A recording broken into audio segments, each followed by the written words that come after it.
안녕하세요. 환자와의 곤란한 질문에 대한 솔루션 콘텐츠를 제작하게 된 김영진 교수라고 합니다. 만나서 반갑습니다. 제가 이 콘텐츠를 제작을 하게 된 건 원래 제가 하는 세미나 중에서 어떤 환자분들과의 어떤 소통 그런 게 조금 어려워서 오해 아닌 오해를 쌓는 경우가 있다고. 그래서 환자분들이 이렇게 물어보시는데 어떻게 대답을 해야 될지 좀 잘 모르겠어요 라는 걸 좀 정리를 하려고 해요. 그리고 아무래도 이 영상은 뭐 치과 종사자분들도 보시겠지만 당연히 일반인 분들도 확인을 하실 수 있기 때문에 참고하셔서 우리가 좀 어떤 병원에 대해 우리가 좀 불신을 가질 수 있다면 거기에 대해서도 좀 해소할 수 있는 계기가 됐으면 좋겠고, 그 다음에 또 기존의 또 종사자분들은 좀 그런 곤란한 경우에 있어가지고 더 좋은 솔루션을 좀 드릴 수 있었으면 좋겠습니다.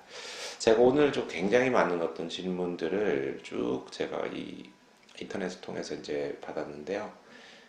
그 중에서 오늘 첫 번째 제가 좀 다룰 주제는 바로 다른 치과에서 치석 제거를 했을 때는 안 아팠는데 여기는 왜 이렇게 아픈가요? 라고 이렇게 환자분이 물어봤을 때 되게 좀 예, 당황했었다. 그래서 이런 경우는 어떻게 해야 되냐라고 이렇게 물어보시는데 이건 굉장히 좀 환자분 입장에서는 되게 솔직하고 당연하게 질문을 할 수 있는 부분인 것 같아요. 과거에는 분명히 스케일링을 받았는데 안 아팠다는 거죠. 받을만 했는데 오늘 갑자기 받았는데 너무 이제 힘든 경험을 하게 되니까 이제 겁도 나고 뭔가 좀 문제가 있는 게 아닌가, 좀 불안감도 좀 들고. 네, 충분히 그럴 수가 있죠. 그래서 이 부분에 대해서 제가 그냥 있는 그대로 이제 솔직하게 말씀을 드리자면, 첫 번째는 이 스케일링이라고 하는 게뭐 굉장히 간단한 쉽게 할 수 있는 그런 게 아닙니다. 당연히 이제 대한민국에서는 그 치과 위생사라고 하는 어떤 전문 직종이 있어요. 그래서 그 면허를 보유한 사람만 이 치석 제거 스케일링을 할 수가 있죠.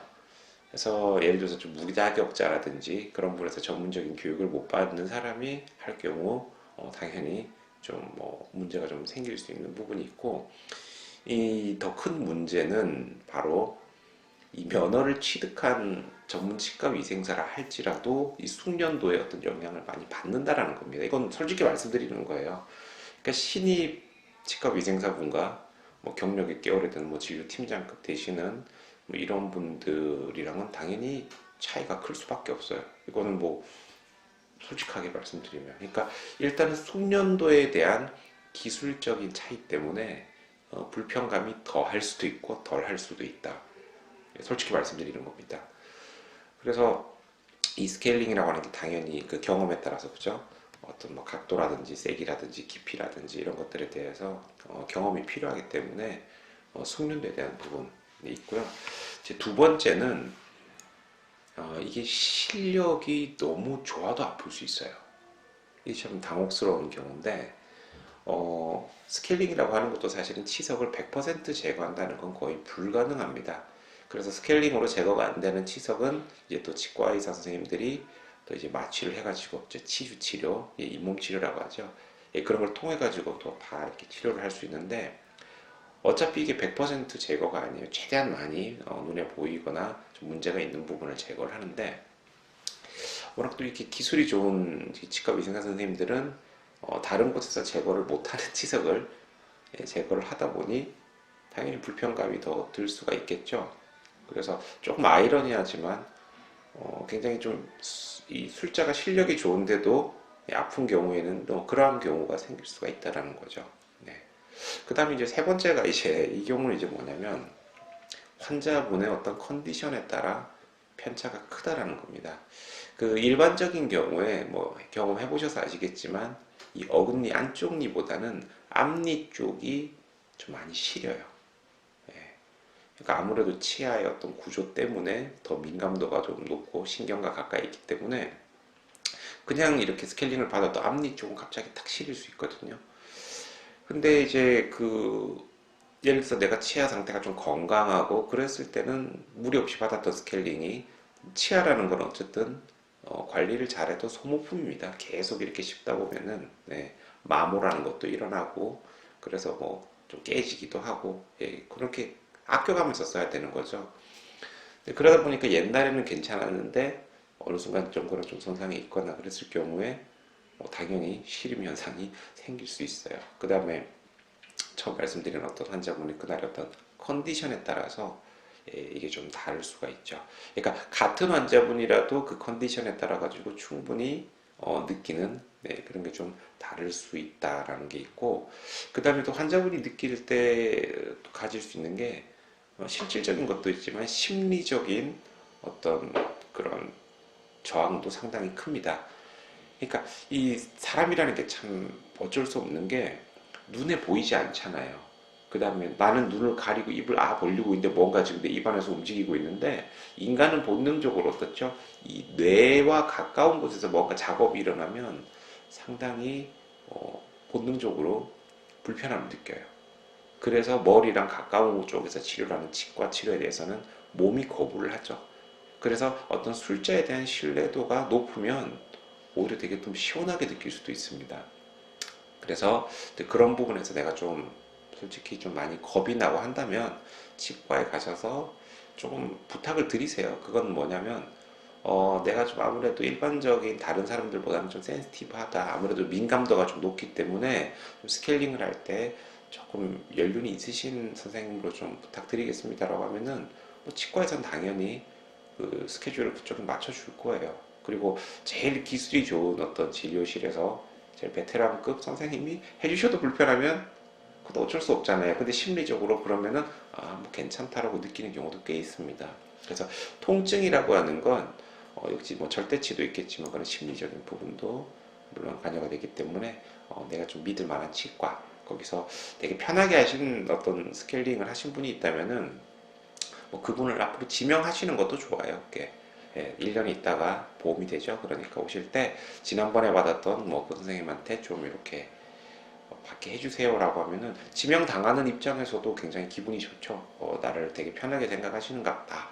그래서 아무래도 사람이다 보니까 좀 더 꼼꼼하게 신경을 써드리게 되고, 그런 부분이 어쩔 수 없이 있습니다. 사람이 하는 거기 때문에. 그래서 그런 식으로 조금 해주시면 될 것 같고, 그 다음에 이제 병원 입장에서도 말씀을 드리자면 좀 물어보세요. 과거에 스케일링을 받았던 경험에 대해서 조금 공포심을 많이 느끼시는 분이 있다면은 조금 시간이 걸리고 기다리더라도 조금 경력자, 베테랑들에게 좀 이렇게 환자분들 보시게끔 하는 그런 좀 배려도 필요하겠죠. 그 다음에 또 이게 간과할 수 없는 게 장비빨도 역시 이제 무시를 못합니다. 장비의 차이도 있습니다. 단순히 어떤 숙이거나 일반적인 스케일러뿐만 아니라 요즘은 굉장히 어떤 스케일링을 좀 소프트하게 할 수 있는 이제 저자극 이런 어떤 장비들도 꽤 많이 나와 있습니다.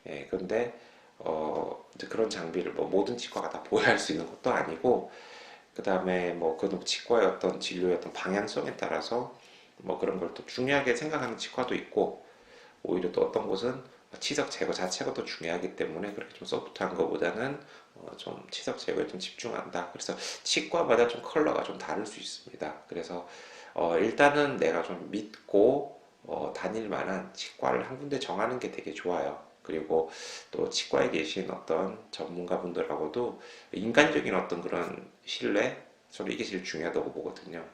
그래서 예를 들어서 이제 이직을 하고 그 선생님이 안 계실 수도 있잖아요. 근데 저 같은 경우에도 예전에 뭐 이렇게 저랑 인연이 됐던 환자분들이 있으면은 어디 이사를 가시든 뭐 하든 또 제가 아는 범위 내에서는 또 이런 뭐 병원을 추천이라든지 그런 것도 해드릴 수 있기 때문에 예, 어쨌든 신뢰가 제일 좀 중요하다. 네.